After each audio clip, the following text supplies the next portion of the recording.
Bonjour, je m'appelle Afiang Ante et je suis l'auteur de ce livre intitulé Il va falloir qu'on fasse un câlin. C'est un livre sur l'harcèlement sexuel inspiré par le mouvement féminin de MeToo et Balance ton port. Mes lecteurs me demandent souvent pourquoi j'écris ce livre en français et pas en anglais en tant qu'une anglophone.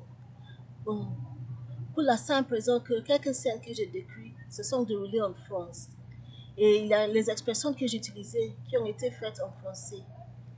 Deuxièmement, ça fait plus que 10 ans que j'habite en France.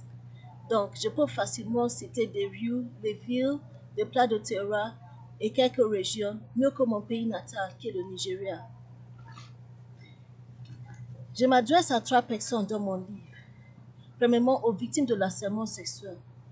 Parce que le harcèlement ne laisse aucune femme indifférente. 3 sur 5 femmes que je croisais vivent encore, portent encore des séquelles de l'agression qu'elles ont subie. Quelques-unes souffrent dans la honte, dans l'humiliation et, et même de la manque de leur collègue de travail. Et dans les cas plus graves, dans l'isolation. Alors, je veux exposer leur souffrance pour que le regard du public change envers ces femmes et qu'à la fin de la lecture, ces victimes auront le sentiment d'avoir été entendues et comprises et qu'elles puissent trouver le courage de pouvoir se reconstruire. Je m'adresse aussi aux enquêteurs de la police parce que je crois que beaucoup de dossiers doivent être ouverts. La plupart des plaintes pour harcèlement sexuel sont erronément classées sans suite pour l'insuffisance des preuves et certaines même sont qualifiées comme des relations consenties. L'harcèlement ne prend pas souvent une forme ouverte et agressive, comme dans le cas de Yetunde, la première personnage dans mon livre. Mais le chantage peut se passer aussi par la séduction, comme pour Christelle.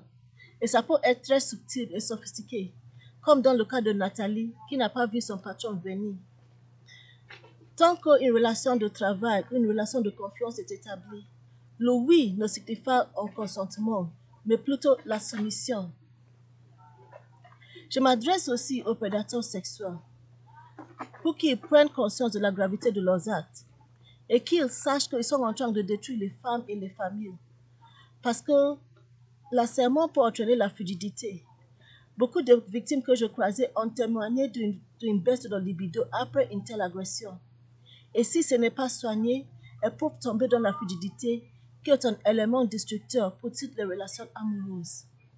En tant que les papas, en tant que les maris, les frères, je veux, je, je veux qu'ils sachent que leurs actes peuvent se retourner contre eux quand leurs filles, leurs sœurs ou même leurs femmes tombent dans les griffes de prédateurs sexuels. Bon, c'est un livre de 288 pages et c'est disponible dans tous les magasins de la FNAC et aussi sur www.fnac.fr et c'est disponible sur Amazon, sur Kindle et à la librairie Michel de Fontainebleau et je vous souhaite une bonne lecture.